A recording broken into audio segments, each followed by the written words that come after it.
The scream wasn't human. It was the sound of a soul fracturing. Elena Rostova watched from the driver's seat of her rusted Toyota Tacoma as the heavy oak doors of Blackwood Manor flew open. A young woman in a pastel pink scrub suit stumbled out, one shoe missing, her face a mask of mascara and terror. She didn't look back. She sprinted down the rain-slicked marble stairs, past the stone gargoyles, and practically threw herself into the waiting yellow taxi.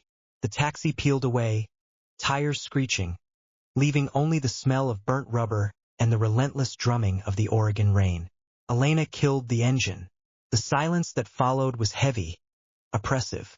She checked her reflection in the rearview mirror. 32 years old. Dark hair pulled back in a severe, no-nonsense braid. Eyes the color of slate. Eyes that had seen too many gunshot victims in the Baltimore ER and too many soldiers bleed out in field hospitals during her contract work overseas. She didn't look like a caregiver. She looked like a mechanic who fixed broken human machinery. She touched the folded letter in her pocket. Final notice. St. Jude's Pediatric Surgery Center. Her younger brother, Toby, needed the spinal correction surgery within the month, or he would never walk again. The debt was suffocating. This job paid 5 times the market rate. "Get it together, Rostova," she whispered. "It's just a patient. They all bleed the same." She grabbed her duffel bag, utilitarian, canvas, heavy, and stepped into the downpour. The security at the gate wasn't the usual private rent-a-cops. These men wore gray tactical fatigues with no insignias. They stood with the relaxed lethality of apex predators. The lead guard, a man with a buzz cut and a neck thick as a tree trunk, blocked her path. Name: Elena Rostova, the new 24-hour care specialist. The guard looked her up and down, sneering at her worn-out sneakers and the water dripping from her nose. "You're small. The last one was bigger. She lasted 6 hours." "I'm not paid by the pound," Elena said, her voice cool and steady. "Open the gate." The guard blinked, surprised by the lack of fear. He pressed a button on his earpiece. "Fresh meat is here. Let her in." Inside, the manor was a mausoleum of cold wealth. The foyer was dominated by a chandelier that cost more than Elena's childhood home. Standing at the bottom of the grand staircase was Dr. Silas Vane. Vane was thin, impeccably dressed in a 3-piece charcoal suit, with silver-rimmed glasses that hid eyes devoid of warmth.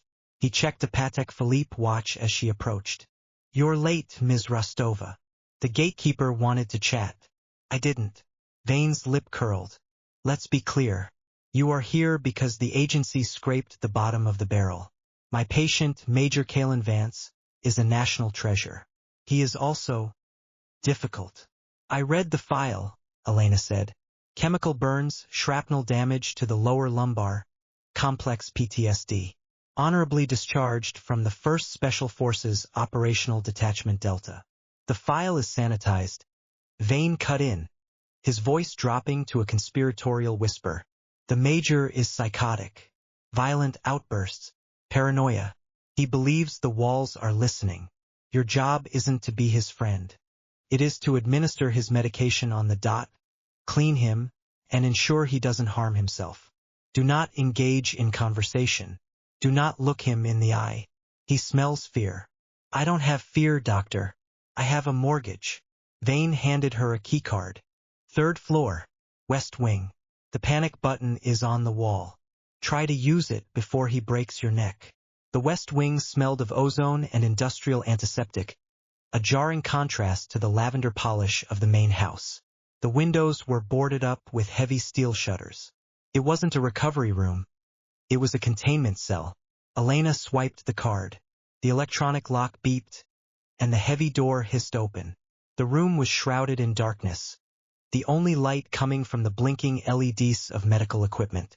In the center of the room, facing the shuttered window, sat a figure in a heavy-duty, reinforced wheelchair. "Leave the tray. Get out." The voice was a low rumble, like tectonic plates grinding together. Elena didn't retreat. She flipped the light switch. "Turn it off." The roar shook the room. A heavy ceramic vase launched from the shadows, hurtling toward her head. Most people would have flinched or screamed. Elena didn't. She didn't freeze. She calculated. She sidestepped with a boxer's grace, letting the vase shatter against the doorframe behind her. Shards of porcelain rained down on her boots. She kicked a piece of debris aside and walked into the room. That was Ming Dynasty replica. Tacky. I prefer minimalist decor. The figure in the chair froze. Major Kalen Vance turned slowly. The left side of his face was handsome, with a jawline carved from granite and a dark, intelligent eye. The right side was a roadmap of hell. Purple and angry keloid scars from chemical burns stretched from his temple down his neck, disappearing under his shirt. He wore a metal brace on his right leg. But it was his eyes that held her. They weren't crazy. They were furious and trapped. You're not running, Kalen said, his voice raspy. I'm wearing wet sneakers. Running is a slip hazard, Elena replied, setting her bag down. I'm Elena. I'm here to change your dressings and check your vitals. If you throw the lamp, I'm billing you for the extra cleanup time. Kalen gripped the armrests of his chair, his knuckles white. Do you know what I did to the last nurse? I assume you scared her so bad she forgot her shoe. Elena gestured to the hallway.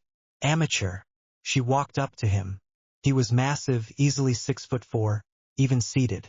The muscle atrophy was there, but beneath it lay the frame of a man built for war. He smelled of stale sweat, old blood, and something else. Heavy chemical sweetness. Touch me, and I'll break your wrist, he warned. Elena moved faster than he expected. She didn't reach for him. She reached for the four-stand next to him. Your drip is flow-restricted. No wonder you're cranky. Don't touch the machine. She ignored him, checking the bag. Hydromorphone and haloperidol mixture. Standard for sedation. But the color was off. It had a slight iridescent sheen. Who mixes this? She asked, her tone shifting from sarcastic to professional. Vane. Only Vane. Elena looked at Kalen. Really looked at him. His pupils were pinpoint small, yet he was sweating profusely. His tremors weren't fear. They were neurological misfires. You're not in pain, she murmured. You're in withdrawal and toxicity simultaneously. What are you babbling about? Nothing, she lied smoothly. She knew that if she voiced her suspicion now, the cameras in the corner, the red eyes watching them, would flag her. Time for your sponge bath, Major. And I don't care if you're the King of England. You smell like a locker room. For the next hour it was a battle of wills. He fought her, cursed her, and threatened her. She used leverage techniques she'd learned in the burn unit to immobilize his limbs without hurting him, scrubbing the grime from his skin with efficient, firm strokes. When she touched the scars on his back, he flinched violently. Easy, she whispered, her voice softening for the first time. The tissue is tight. I'm going to use vitamin E oil. It helps. He stopped fighting. He sat there, breathing heavily, confused by the sensation of touch that wasn't meant to restrain or harm. Why are you here? He asked, his voice low. Money. Everyone has a price. How much is Vane paying you to spy? Vane is paying me to keep you alive. My price is my brother's spine. He needs surgery. So, Major, you are going to survive, and you are going to get better, because if you die, I don't get my bonus. Kalen let out a short, bark-like laugh. It sounded rusty. A mercenary nurse. Finally, someone honest. 3 days passed. The war continued, but the dynamic shifted. Elena was efficient, brutal in her care, and completely unimpressed by his aggression. But at night, she investigated. She slept in the adjoining room. On the 4th night, a thunderstorm knocked out the main power grid. The backup generators kicked in with a low hum. Elena crept into Kalen's room at 3 a.m. The cameras were dead for the moment during the switchover. She moved to the 4-pump. She had stolen a syringe from the supply closet. She drew 5 cubic centimeters of the fluid from the line, then replaced the bag with a saline solution she had smuggled in her water bottle. She adjusted the flow rate to a trickle. What are you doing? The voice came from the dark. Kalen was awake. Shoo! Elena hissed. She crouched by his side. This isn't pain medicine, Kalen. I tested a drop on the pH strips. It's highly alkaline. It's a psychotropic neuroblocker. It's designed to scramble your motor functions and induce paranoia. I knew it, he whispered, a desperate clarity in his eyes. I told them. I told Vane. He said it was the trauma. Vane is lying to you. They are keeping you weak. Why? Kaelin leaned forward, his hand gripping her forearm. His strength was returning, the tremors fading as the saline flushed his system. Project Chimera. Talk fast. The cameras come back in 2 minutes. My stepbrother, Sterling Vance. He runs the company now. Vance Global Defense. My unit. We weren't hit by insurgents in Syria.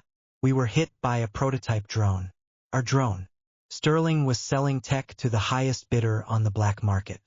I saw the transaction. I saw the shipping manifest. Elena felt a chill run down her spine. You're the witness. I'm the loose end.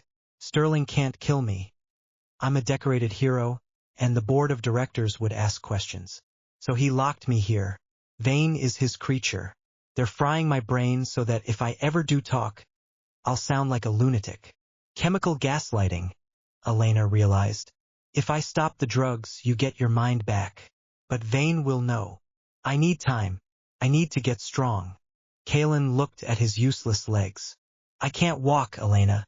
The shrapnel. The shrapnel is real, she said, touching his knee. But the paralysis? That might be the drugs blocking the nerve signals. We have to test it. How? We detox you. Secretly. I'll swap the bags every night. During the day, you have to act the part. Be the monster. Scream, throw things, drool. Can you do that? Kaelin's scarred face twisted into a terrifying grin. I was a ghost recon operator, Elena. Deception is my trade. The following week was a masterclass in theater. Whenever Dr. Vane or the guards were present, Kaelin was a mess.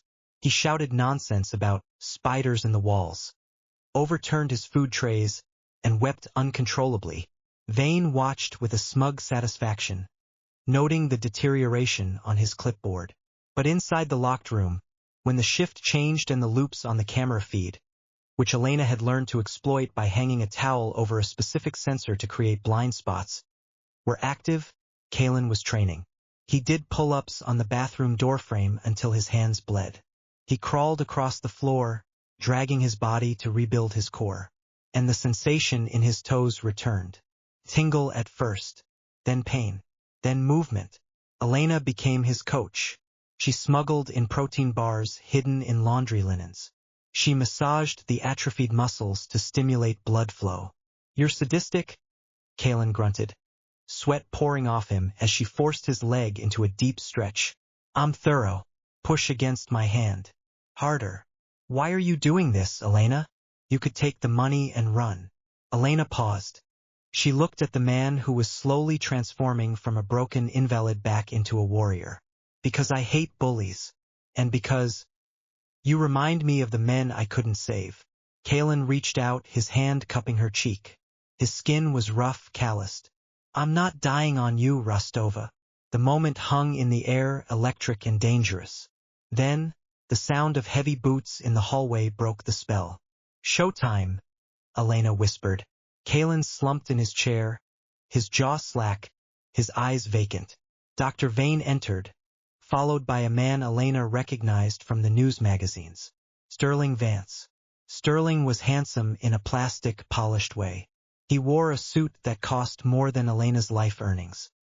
He looked at Kaelin with a mixture of pity and disgust.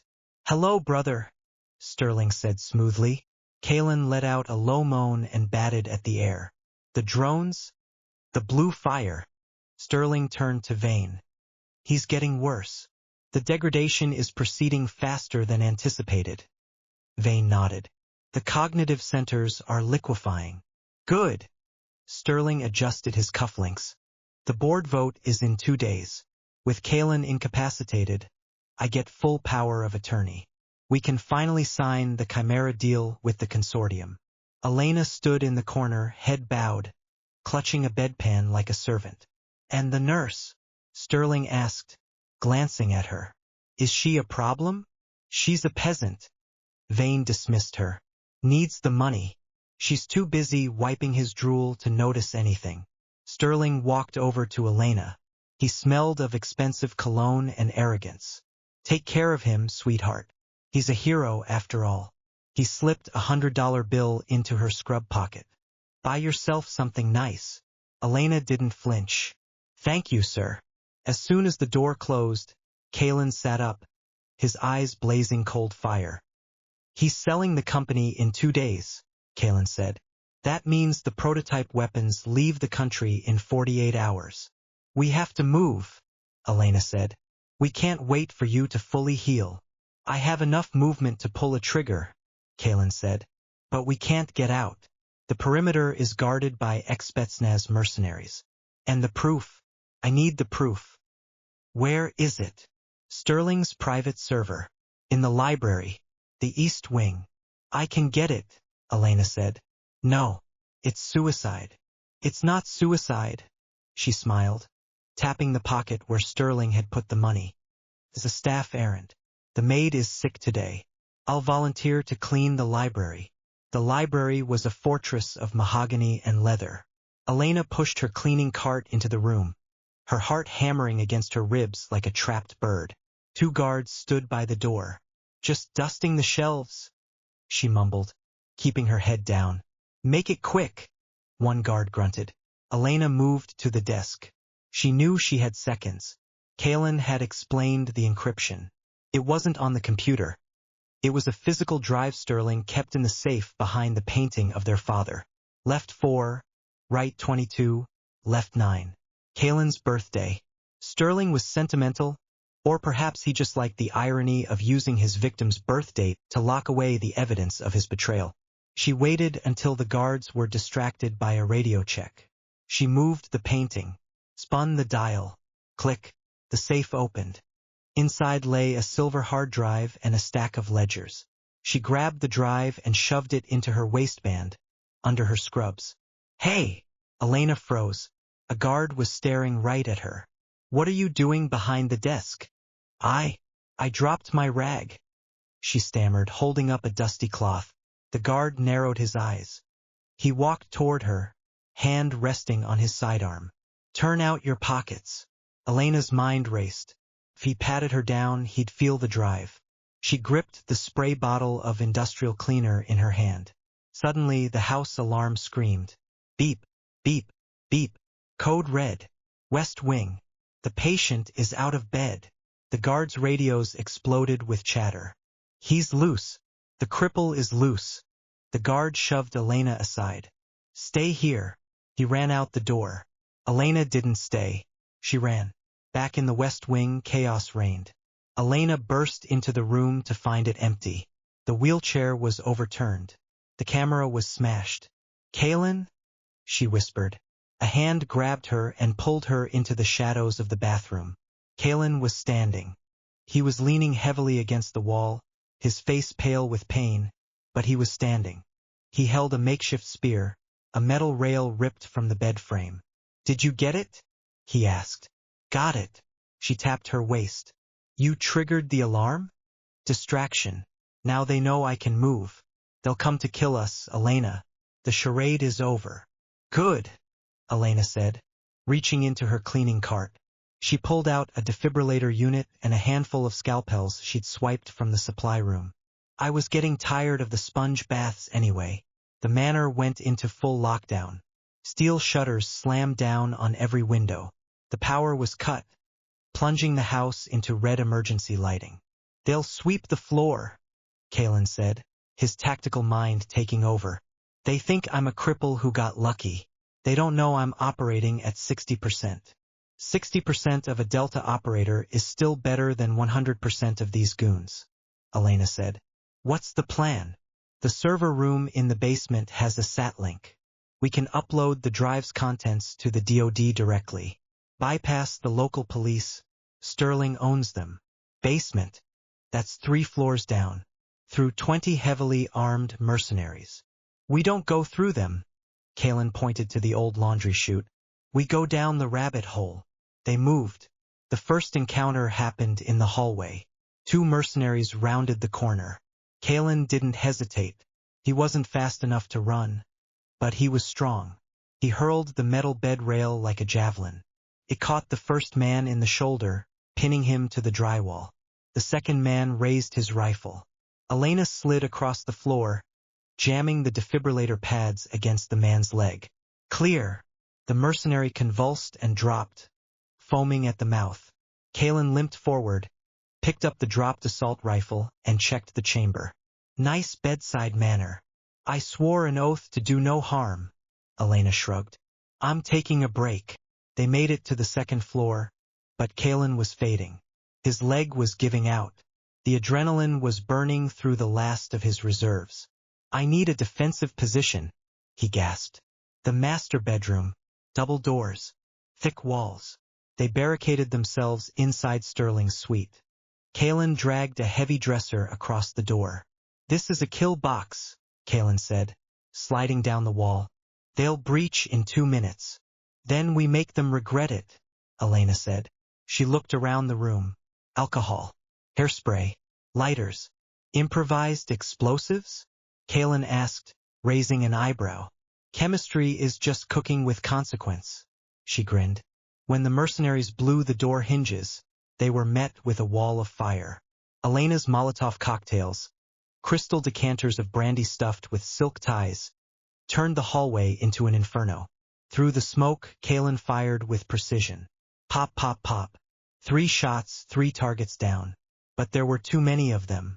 We have to move, Kalen roared. He grabbed Elena's hand. They retreated to the balcony. Jump! Elena looked at the drop. It was 15 feet to the terrace. Trust me. He wrapped his arm around her waist. They jumped. They hit the wet grass, rolling. Kalen grunted in agony as his bad leg took the impact, but he scrambled up. The basement entrance is behind the greenhouse. They crashed into the server room. It was cool, humming with blue light. Kalen shoved the guard aside, a quick pistol whip, and plugged the drive into the main terminal. Accessing. Upload initiated. 10%. It's going to take time, Kalen said, watching the progress bar.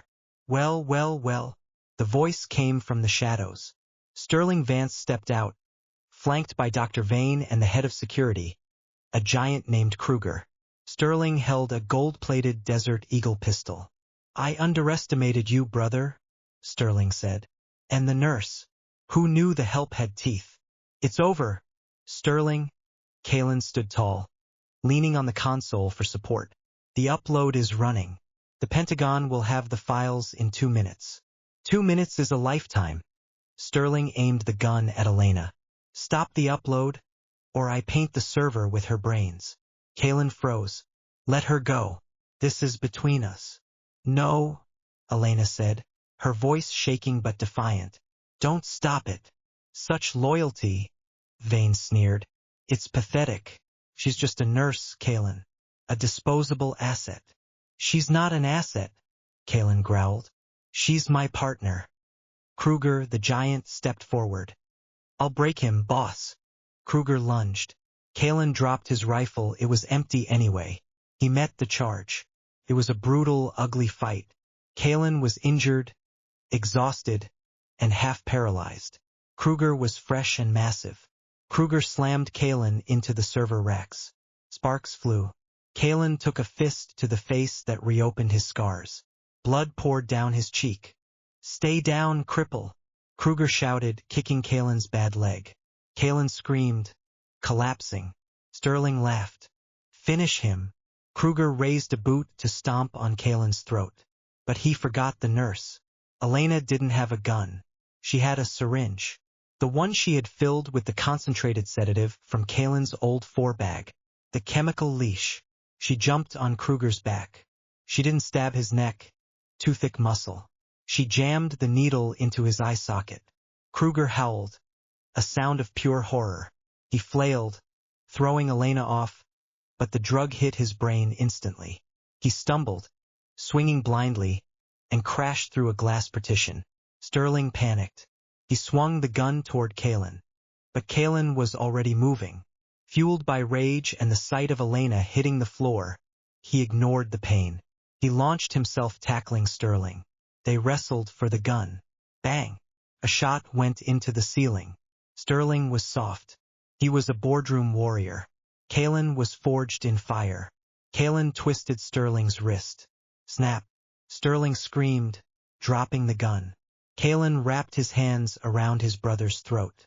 "You sold my team," Kalen roared, tightening his grip. "You sold them for parts. I made us billionaires."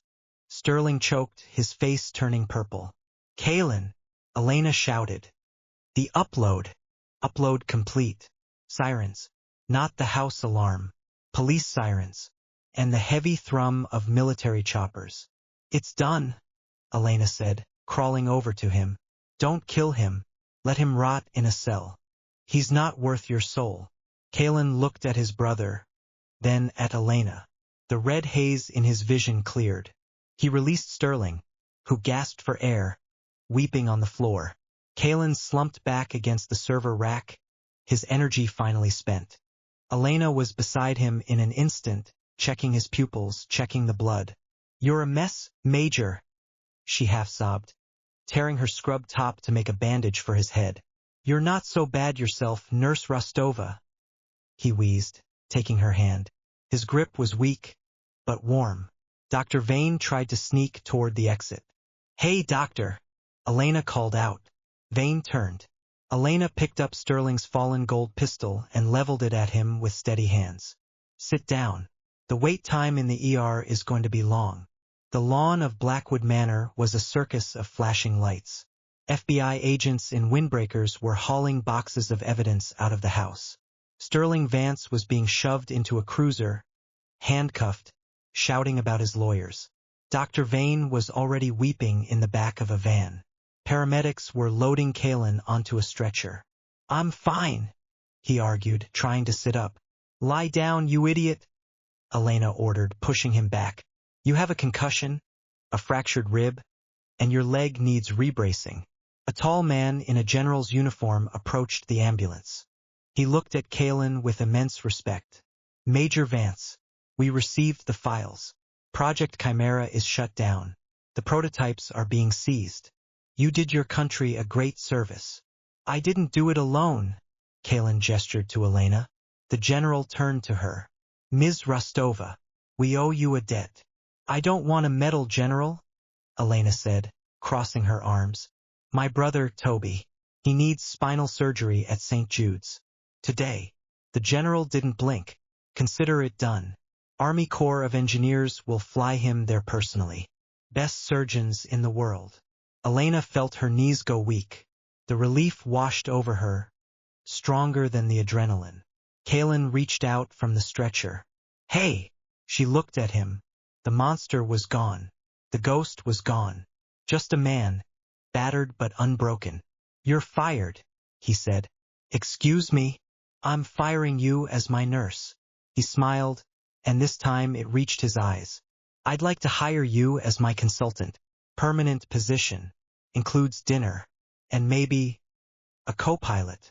Elena smiled, wiping a smudge of soot from her cheek. "I'm expensive, Vance." "I'm a billionaire now," he replied. "I can afford you." She took his hand. "Then shut up and let me check your pulse." Epilogue. 6 months later. The rehabilitation center in the Swiss Alps was serene. Snow-capped peaks pierced the blue sky. Elena sat on the terrace, reading a medical journal. She looked up as a figure walked toward her. Kalen Vance didn't use the wheelchair anymore.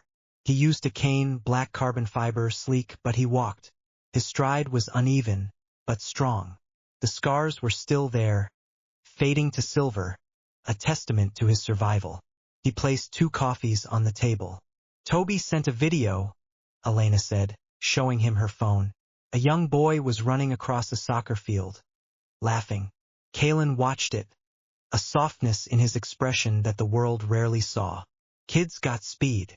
He wants to meet you. Says he wants to meet the robot soldier. Maybe next week."